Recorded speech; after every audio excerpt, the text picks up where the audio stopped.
ಇದೀಗ big breaking ಒಂದು ಲಭ್ಯ ಆಗ್ತಾ ಇರುವಂತದ್ದು. ತುಮಕೂರಿನಲ್ಲಿ ಕಾಂಗ್ರೆಸ್ ಕಾರ್ಯಕರ್ತರು ಹೈಡ್ರಾಮಾವನ್ನೇ ಸೃಷ್ಟಿ ಮಾಡಿರುವಂತದ್ದು. ಏನು ಮೊನ್ನೆ ತಾನೇ ಪರಮೇಶ್ವರ್ ಅವರು ಸುದ್ದಿಗೋಷ್ಠಿಯನ್ನ ಮಾಡಿದ್ರಿಂದ ಕಾಂಗ್ರೆಸ್ ಕಾರ್ಯಕರ್ತರಲ್ಲಿ ಆಕ್ರೋಶ ಭುಗಿಲೆದ್ದಿರುವಂತದ್ದು. ಇನ್ನು ಪತ್ರಿಕಾ ಭವನದ ಮುಂಭಾಗ ಕಾಂಗ್ರೆಸ್ ಕಾರ್ಯಕರ್ತರು ಹೈಡ್ರಾಮಾವನ್ನೇ ಸೃಷ್ಟಿ ಮಾಡ್ತಿದ್ದಾರೆ. ಗೃಹ ಸಚಿವ ಪರಮೇಶ್ವರ್ ಅವರ ನಡೆಯನ್ನ ಖಂಡಿಸಿ ಈ ಒಂದು ಸುದ್ದಿಗೋಷ್ಠಿಯನ್ನ ಕೆಆರ್ಎಸ್ ಪಕ್ಷದವರು ಕರೆದಿದ್ರು. ಹಾಗೆ ಬೆಳಗ್ಗೆ 11 ಗಂಟೆಗೆ ಕೆಆರ್ಎಸ್ನಿಂದ ಈ ಒಂದು ಸುದ್ದಿಗೋಷ್ಠಿ ಕೂಡ ನಿಗದಿಯಾಗಿತ್ತು. ಇನ್ನು ಸುದ್ದಿಗೋಷ್ಠಿ ನಡೆಸದಂತೆ ತಡೆಯಲು ಕಾಂಗ್ರೆಸ್ ಕಾರ್ಯಕರ್ತರು ಬಂದಿದ್ರು. ಇನ್ನು ಪತ್ರಿಕಾ ಭವನದಲ್ಲಿ ನಿಗದಿಯಾಗಿದ್ದ ಕೆಆರ್ಎಸ್ ಪಕ್ಷದಿಂದ ಸುದ್ದಿಗೋಷ್ಠಿಯನ್ನ ಕಾಂಗ್ರೆಸ್ ಕಾರ್ಯಕರ್ತರು ತಡೆಯೋದಕ್ಕಂತಾನೆ ಬಂದಿದ್ರು. ಹೀಗಾಗಿ ತುಮಕೂರು ಪತ್ರಿಕಾ ಭವನಕ್ಕೆ ಪೊಲೀಸರು ಸರ್ಪಗಾವಲನ್ನ ಹಾಕಿರುವಂತದ್ದು. ಇನ್ನು ಪತ್ರಿಕಾ ಭವನಕ್ಕೆ ಸುಮಾರು 20ಕ್ಕೂ ಹೆಚ್ಚು ಪೊಲೀಸರನ್ನ ನಿಯೋಜನೆ ಮಾಡಿದ್ದಾರೆ.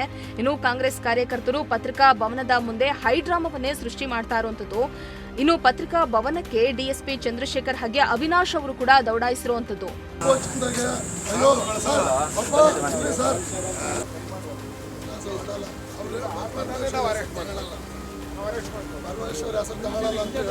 ಅದನ್ನೆಲ್ಲ ನೀವು ಅವ್ರು ಎಲ್ಲಿ ಮಾತಾಡೋದಲ್ಲ, ದಯಮಾಡಿ ಇಲ್ಲಿಂದ ಹೊರಡಿ. ನಾವೇನು ಕೇಳಲ್ಲ, ಜಗಳ ಮಾಡಲ್ಲ, ಪ್ರಜಾಪ್ರಭುತ್ವ ಸಂವಿಧಾನ ಐತೆ. ಎಲ್ರಿಗೂ ಅವ್ರ ಸಾಹೇಬ್ರ ಬಗ್ಗೆ ಏನು ಮಾತಾಡಬೇಡಿ, ಕೆಟ್ಟದ್ದು ಅಂತ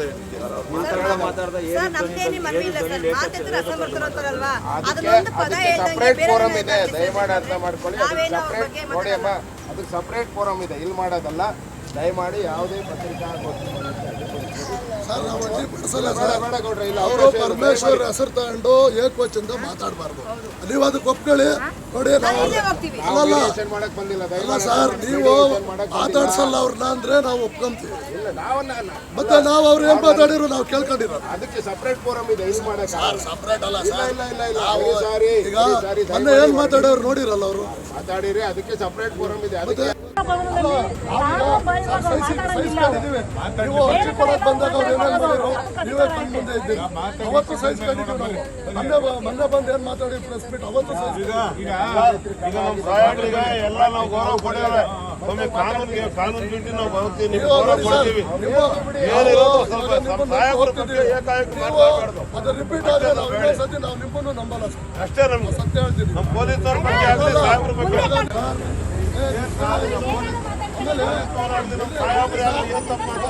ವಾಹನಗಳು ಚೆಕ್ ಮಾಡ್ತಾರೆ. ಯಾರು ಕೊಟ್ಟವ್ರು ವಾಹನಗಳು ಚೆಕ್ ಮಾಡಿ ಏನು ಅವರು ಪೊಲೀಸ್ ಯಾರು ಕೊಟ್ಟರು ಅವ್ರಿಗೆ? ನೀವು ಅಲ್ಲಿ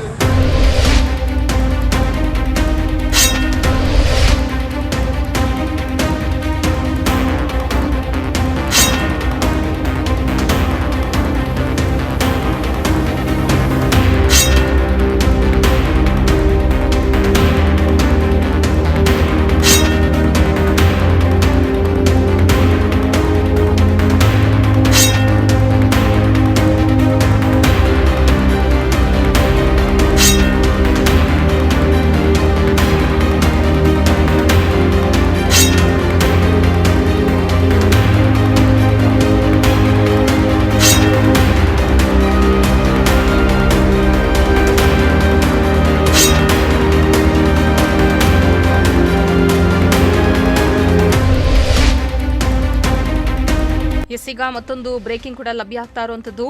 ಇನ್ನು ಜನಸ್ಪಂದನ ಕಾರ್ಯಕ್ರಮದಂದು ಕೆಆರ್ಎಸ್ ಮುಖಂಡರನ್ನ ಬಂಧಿಸಲಾಗಿತ್ತು. ಪರಮೇಶ್ವರ್ ಅವರನ್ನ ಪ್ರಶ್ನಿಸಿದ್ದಕ್ಕೆ ಕಾರ್ಯಕರ್ತರ ಬಂಧನ ಕೂಡ ಆಗಿತ್ತು. ಇನ್ನು ಬಂಧನದ ಬಳಿಕ ಜಾಮೀನಿನ ಮೇಲೆ ಕಾರ್ಯಕರ್ತರು ಕೂಡ ಹೊರಬಂದಿರುವಂತದ್ದು. ತುಮಕೂರಿಗೆ ಬಂದಿದ್ದ ಕೆಆರ್ಎಸ್ ಪಕ್ಷದ ರಾಜ್ಯಾಧ್ಯಕ್ಷ ರವಿಕೃಷ್ಣ ರೆಡ್ಡಿ ಆಕ್ರೋಶವನ್ನ ವ್ಯಕ್ತಪಡಿಸಿದ್ರು. ಹಾಗೆ ಪರಮೇಶ್ವರ್ ವಿರುದ್ಧ ಆಕ್ರೋಶ ಹೊರಹಾಕಿದಂತಹ ರವಿಕೃಷ್ಣ ರೆಡ್ಡಿ ವಿರುದ್ಧ ಕಾಂಗ್ರೆಸ್ ಕಾರ್ಯಕರ್ತರು ಭುಗಿಲೆದ್ದಿದ್ದಾರೆ.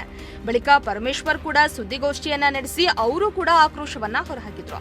ಇದೀಗ ಪರಂ ಹಾಗೂ ಜಿಲ್ಲಾಡಳಿತದ ನಡೆಯನ್ನ ಖಂಡಿಸಿ ಕೆಆರ್ಎಸ್ ಪಕ್ಷ ಸುದ್ದಿಗೋಷ್ಠಿಯನ್ನ ನಡೆಸಲು ಮುಂದಾಗಿತ್ತು. ಇನ್ನು ಸುದ್ದಿಗೋಷ್ಠಿಯನ್ನ ನಡೆಸಿ ಆಕ್ರೋಶವನ್ನ ಹೊರಹಾಕಲು ಕೂಡ ಮುಂದಾಗಿರುವಂತದ್ದು.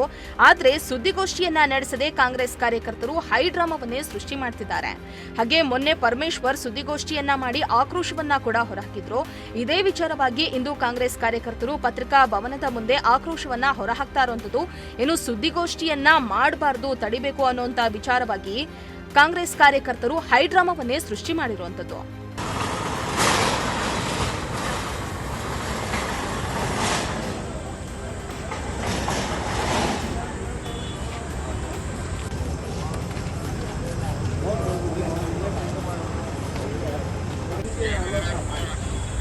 ಯಾರು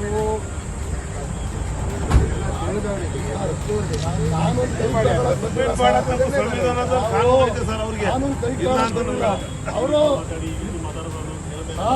ಅವ್ರು ಹಿತಾಮಿತವಾಗಿ ಮಾತಾಡ್ಲಿ, ನೀವು ಹೇಳಕ್ಕಾಗಲ್ಲ. ಅವ್ರ ಲಿಮಿಟ್ ಅವ್ರು ಮಾತಾಡ್ಲಿ. ಅದು ಕರೆಕ್ಟ್ ಇದೆ. ನಾಳೆ ಈ ಸರ್ಕಾರ ನಾಳೆ ಯಾರು ಈಗ ನೋಡಿ ಸರ್, ಮೊನ್ನೆ ಎಲ್ಲ ಪ್ರೆಸ್ ಮೀಟ್ ಮಾಡಿದ್ದಾರೆ ಪರಮೇಶ್ವರ್ ಅವರು. ಮೊನ್ನೆ ಐದಿಲ್ಲಿ ಪ್ರೆಸ್ನವ್ರಿಗೆ ಅವ್ರನ್ನ ಏನು ಹೇಳ್ಬೇಕು, ನಾವು ಪ್ರೆಸ್ ಮೀಟ್ ಮಾಡಿ ನಾವು ಮತ್ತೆ ಹಾಕ್ಬೇಕೀಗ.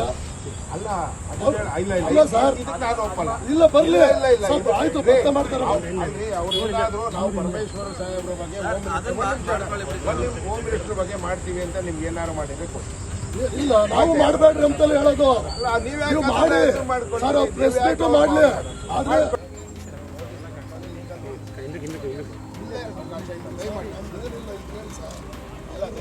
ಮಾತಾಡೋ ರೀತಿ ಅದು ಸರಿನಾ?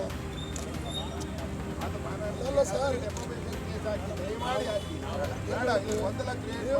ನೀವು ಏಕವಚನದಿಂದ ಮಾತಾಡ್ಬೇಡಿ, ನಾವು ಅವ್ರಿಗೆ ಹೇಳೋದಷ್ಟೇ. ನಿಮ್ದು ಆಯ್ತು, ಮೊನ್ನೆ ಅವ್ರು ಮಾಡಿದ್ರೆ ನಾವೆಲ್ಲ ನಗ್ತಾ ಬರ್ತೀವಿ ಸರ್. ಇವಾಗ ಏನು ಗೊತ್ತರ, ಅವ್ರು ಮಾತಾಡೋ ರೀತಿ ಸರಿಯಿಲ್ಲ. ಸರ್ ಅವರು ಅಯೋಗ್ಯ, ಅಸಮರ್ಥ, ಎಂತ ಪದ ಬಳಸ್ಯಾರ ಹೇಳಿ.